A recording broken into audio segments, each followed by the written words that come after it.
E aí, pessoal, espero que todos estejam bem. Continuamos de casa e temos uma videoaula de literatura. E o tema dessa videoaula é formas literárias. Então a gente começa falando que os textos literários eles podem ser produzidos em 3 formas. Que formas são essas? Poema, prosa ou peça teatral. Então, quando eu falo de forma, eu falo realmente de visual, ok? Então, nós temos poema, prosa e peça teatral.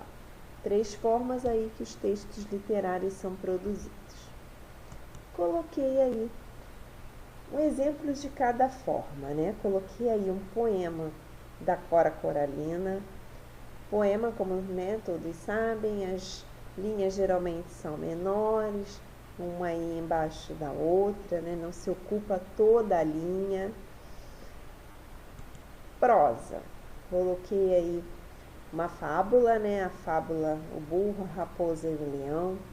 Já na prosa a gente tem parágrafos, né? Períodos mais longos.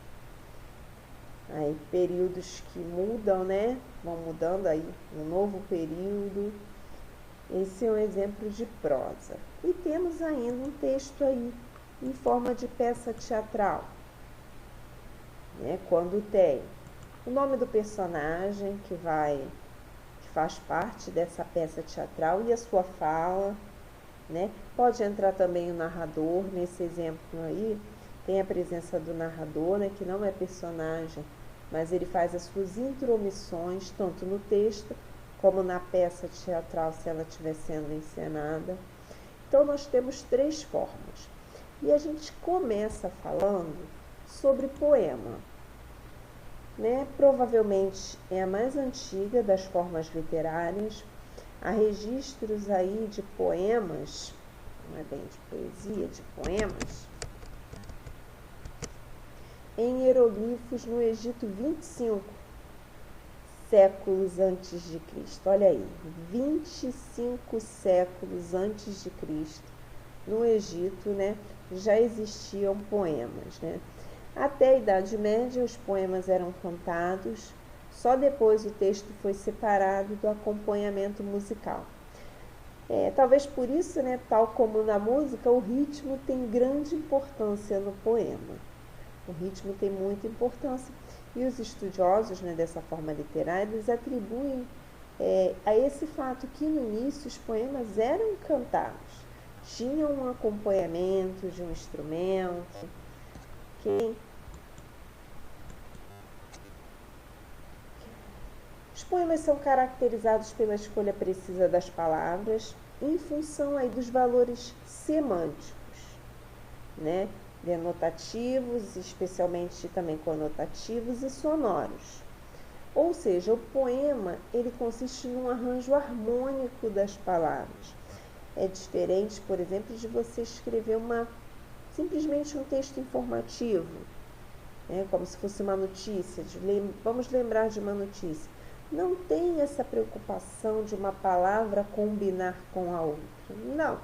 Basta que elas façam sentido. Já no poema não, né? Tem um arranjo harmônico entre elas, né? O poema organiza-se em versos, né? Cada linha do poema é cada verso. Aqueles blocos de versos são as estrofes. É possível que tenha rimas. Quando eu digo é possível, porque com o passar do tempo os poemas também foram sofrendo transformações, né? Nós vamos ver mais para frente com relação ao tamanho dos versos e também com relação às rimas, né? Hoje tem poemas que não tem rima, mas um tempo mais atrás geralmente tinham as rimas emparelhadas direitinho nas posições corretas, né?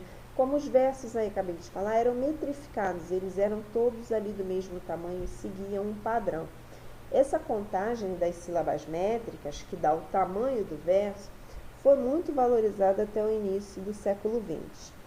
Né? As obras que não se encaixavam, né, nas normas não eram consideradas poema, eram assim discriminadas, vamos dizer assim. Mas com o modernismo, né, que foi o movimento cultural aí surgido na Europa, que rompeu com o classicismo, chegou ao Brasil, isso acabou. Né? Essa preocupação com a metrificação passou-se a valorizar mais a criatividade. E atualmente o ritmo dos versos foi liberado. Hoje os chamados versos livres, que não seguem aí nenhuma métrica, né? Não existe aquela preocupação de eles serem do mesmo tamanho, de ter a mesma contagem de sílabas métricas, que não são semelhantes à nossa contagem de sílabas, ok?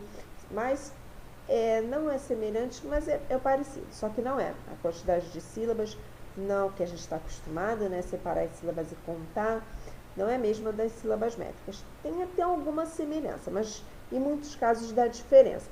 Mas isso para a gente não importa muito. O que importa é saber que até determinado tempo existia essa preocupação com a contagem de ser do mesmo tamanho e hoje os versos são livres, né? Não tem essa preocupação. Tem aí o exemplo de um soneto, que é quando ainda tinha aí essa preocupação. Soneto ele composto por 2 quartetos e 2 tercetos, que vem a ser quartetos. Olha lá, primeira estrofe com 4 versos, segunda estrofe também com 4 versos, e depois 2 tercetos, que são histórias com 3 versos, quer dizer, 3 linhas, né? Soneto da Fidelidade, soneto muito famoso aí de Vinícius de Moraes. A gente seguindo ainda essa métrica, né, a gente tem uma outra forma de poema que é o haikai. É uma forma poética de origem japonesa, né, consiste na objetividade, eu diria até muito objetivo, porque são poemas que têm apenas 3 versos, né? De um modo geral, o primeiro e o terceiro possuem, vou botar um S aqui que está faltando, possuem 5 sílabas poéticas, enquanto o segundo possui 7. Né? O tema comum é a natureza, aí tem um haikai de exemplo, noite, o tempo passando, noite de vento suave, saudade em meu peito. Um haikai, né, com 3 versos. Os haikai, assim como os sonetos, são exemplos assim, dos poemas que seguem a métrica. E eu trouxe aí Poética de Manuel Bandeira, já com versos livres. Só de olhar a gente consegue, né, perceber que não existe essa preocupação com o tamanho dos versos, né, com a quantidade de sílabas de cada verso. Os poemas, 3 tipos: lírico, dramático, narrativo ou épico. Vamos ver aí cada um. Lírico, poema que consiste em uma forma de expressão dos sentimentos, das emoções, dos desejos, dos conhecimentos, enfim, da visão de mundo de alguém. E esse nome veio do fato dos gregos citarem esses poemas, né, os poemas líricos, ao som da lira, que é um instrumento musical. Um exemplo aí para vocês perceberem, né, quando eu falo em expressão dos sentimentos. Né, teus olhos de Junqueira Freire, que lindos olhos que estão em ti. Tão lindos olhos eu nunca vi.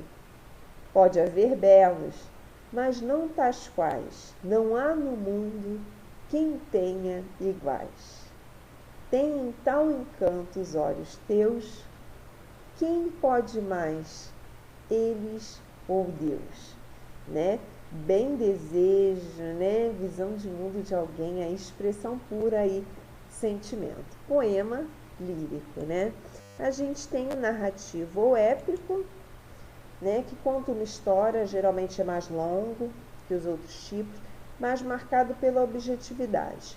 É contado por um narrador e muitas fábulas, né, que a gente conhece hoje, como textos em prosa, né? Lá no início eu dei exemplo de texto em prosa usando uma fábula, elas originalmente foram escritas como poemas narrativos. Trecho aí que eu botei para exemplificar, trecho do livro Uruguai, de Basílio da Gama. Fumam ainda nas desertas praias, lagos de sangue tépidos e impuros, em que ondeiam cadáveres despidos, pasto de corvos, dura ainda nos vales o rouco som da irada artilharia. Musa, honremos o herói que o povo rude subjugou do Uruguai, e no teu sangue, dos decretos reais, lavou a afronta. Percebam que é um trecho, né? É um poema escrito em forma de poema esse texto. É objetivo, mas é longo e é uma história, né? É uma narrativa mesmo, né? E ainda temos o dramático, que se assemelha ao poema narrativo, porque também conta uma história, também é relativamente longo, só que essa história é contada através das falas dos personagens.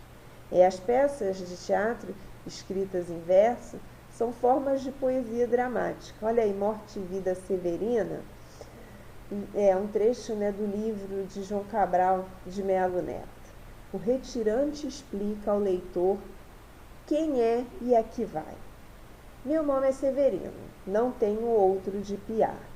Como há muitos severinos, que é santo de Romaria, deram então de me chamar Severino de Maria. Como há muitos severinos, com mães chamadas Marias, fiquei sendo o da Maria do finado Zacarias. Mas isso ainda diz pouco. Há muitos na freguesia, por causa de um coronel que se chamou Zacarias e que foi o mais antigo senhor desta Sesmaria. Então aí, né, contada, né, através de fala das personagens, esse é um exemplo de dramático. Eu ainda gostaria de falar para vocês que costuma causar muita confusão quando a gente fala em poema e poesia. Eu falei lá no início que nós estamos falando de formas literárias, quer dizer, o visual mesmo, a forma. E a forma é poema. Não se escreve uma poesia, se escreve um poema que, obviamente, tem poesia, assim como outros tipos de texto, em outras formas verbais, como, por exemplo, na prosa, também pode ter poesia. Então, o poema se refere a uma estrutura textual, enquanto a poesia, né, está relacionada ao conteúdo do texto. Então, assim, nós vimos a primeira forma literária, que é poema. Vamos falar ainda sobre prosa e peça teatral, mas numa próxima videoaula. Por hoje, a gente fica aí com esses dados, né, sobre poema. Lembrando que poema é uma coisa e poesia outra, ok? Fiquem bem, continuem se cuidando, que em breve daremos continuidade. Até mais, pessoal!